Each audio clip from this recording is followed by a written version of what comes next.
Your engine is controlled by a management computer. When the computer receives sensor input that is outside of the design parameters, it tries to make adjustments to keep the engine operating within specifications. If it can't, a trouble code is stored in the computer and the check engine light is illuminated.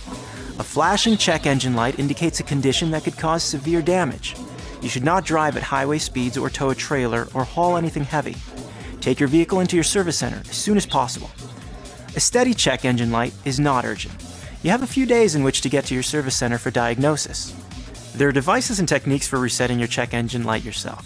However, they do nothing to fix the underlying problem that caused the light to come on in the first place.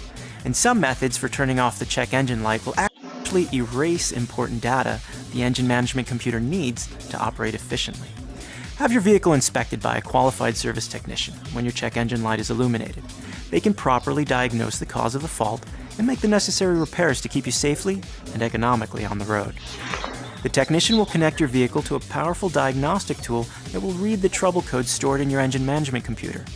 These codes provide clues for which systems are not operating within design parameters. This is the start of a diagnostic process combining skill, experience, and diagnostic technology and tools to get to the root of the problem and make a proper repair. A check engine light should be taken seriously. Maybe it's just a small problem that can be easily corrected. Sometimes it's an early warning signal that expensive damage is coming. Either way, we can help.